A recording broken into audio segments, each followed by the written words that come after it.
next we have a very funny guy. We did the Halloween cover show in Waynesboro a while back where we did our favorite comedians, and he did like the best one, my personal favorite. He did a Patton Oswalt set, which is great. So yeah, expect that. He's just as good as Patton Oswalt, if not better, I think. So, you know, keep really high expectations and don't laugh if he says anything less funny than Patton Oswalt. Ladies and gentlemen, Brooks Hoover.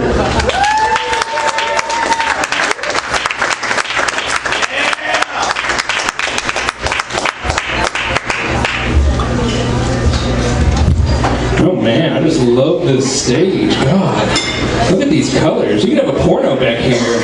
Just get it down there. Yeah. Oh, look at that. Getting in that pussy. Or asshole. You know, I respect a woman's right to choose. So, just poll the audience here. Who here smokes marijuana? Yes. Maybe not can see, maybe I'll be able to see because of the light, but I'm wearing green. And marijuana's been a little bit of a hot button issue in the past year. You know, a lot of states are, if not legalizing, at least decriminalizing. Virginia might be one of those next states on the ballot. And, you know, I actually came from the future. The future being Colorado, where it is legal. And I bought and smoked legal marijuana there, which is a really awkward experience the first time you go, because I'm used to like doing a black market deal, going to like the redneck or shitty part of town, meeting up with some dude that I really don't want to meet, and you know, hopefully he doesn't like just rob me or give me a bag of lawnmower clippings. But you know, you go into the marijuana dispensary and they have glass countertops and a bunch of jars full of weed, and like even fucking cookies and shit you can eat. And you're looking around, and you're not really sure what to do. And there's a guy behind the counter, and he's like, "Sir, you need some help?" I'm like, "Yeah, I want to buy some weed." He's like, "Oh, yeah, I can help you out with that. Just come on over here." I'm like, "Okay. Don't let this key sting, please." And he starts going into his spiel. I'm like, "Yeah, we're just selling this new stuff called Carolina Dream. It's a sativa heavy dominant hybrid. It's really going to give you a cerebral high, and it's not going to bog you down like an indica. That sound like something you want?" Yeah, sure. Let's go with that, yeah. And he fucking puts the weed in a little bag, vacuum seals the bag, turns around, punches some numbers into a cash register. He's like, "All right, that'll be $35.39. I'm like, "Okay," and I hand him some money, and he hands me a bag of weed. That's it. That's the end of it. I walk out the store, and he's like, "Sir, you have a good day now." I'm like, "You too," and that's it. Most of my bits end up being about alcohol because I'm a functioning alcoholic, but I want to share one about marijuana to you guys tonight. I was at my friend Jerry's house. This was about halfway through college, and it was me, Jerry, and our friend Chris. Now technically this was actually Jerry's mother's house. We were all smoking a blunt. Jerry's mom was in her room, but she actually smoked too, and she was okay with us doing it, which was the best place. So we're smoking, and eventually we get about 3/4 done with the blunt, and we decided to put it out because we're all high as fucking balls at that point.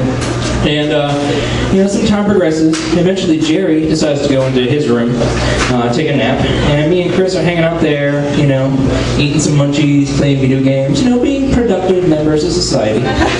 And Chris decides that he wants to hit a blunt again, so he goes over and starts lighting it up. And he's like, "You know what? I got a great idea. We had a bong on hand at a time." He's like, "I'm gonna hit the blunt through this thong."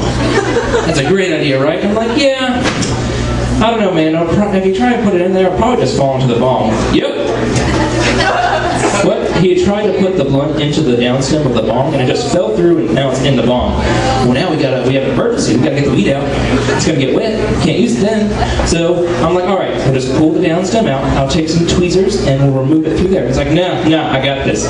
He puts his mouth on the top of the bong, and before I can stop, I'm like, "No!" All of a sudden, the blunt launches out of the bong and starts sailing across the room, right as Jerry's mother is walking out of her room to exclaim, "What's going on?" In a miracle of physics, the blunt launches out of the bong, arcs across the room at such an angle to lodge itself in her throat. She's now literally choking on the blunt.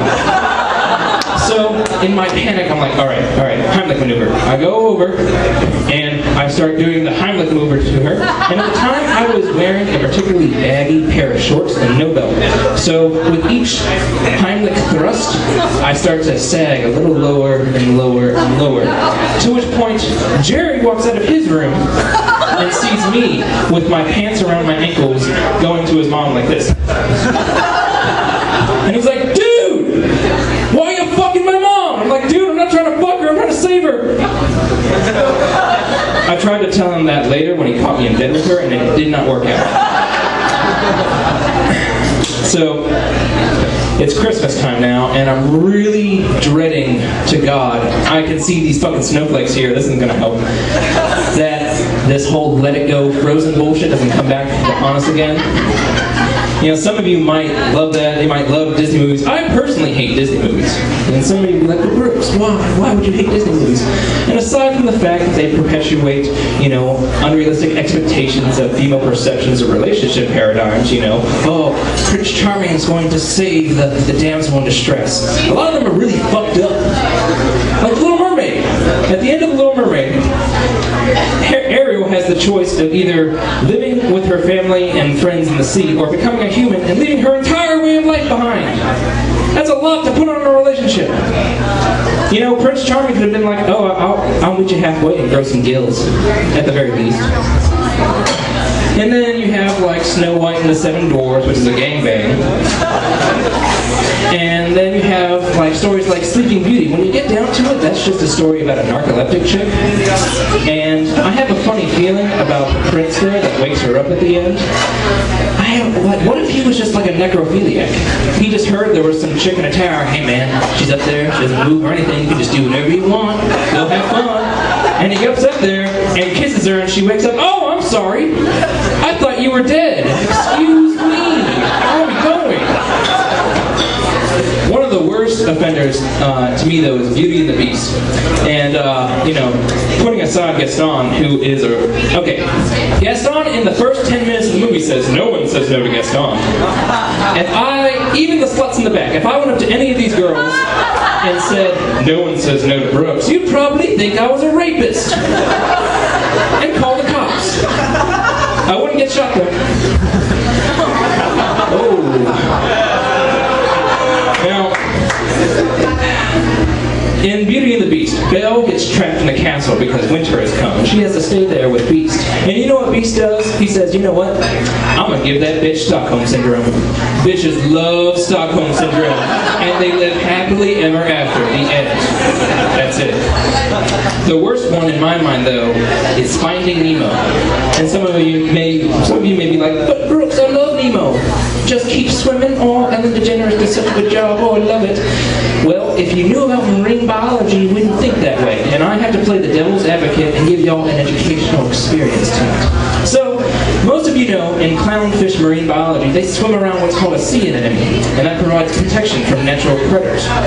What you don't know is that clownfish are also a hermaphroditic species, which means that under certain social pressures, one male could change his gender and become a female in order to keep on populating the colony.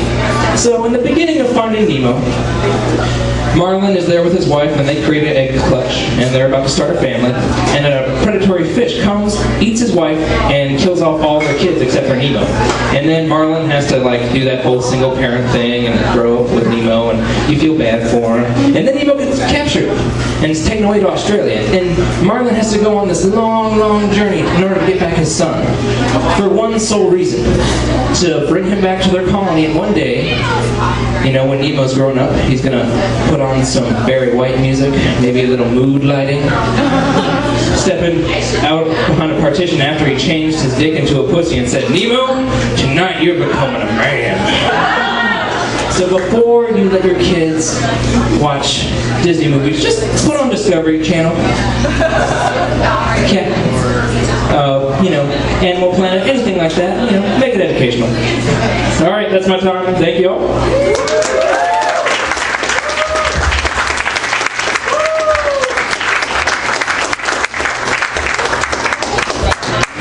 Give it up for Brooks Hoover. Fuck yeah.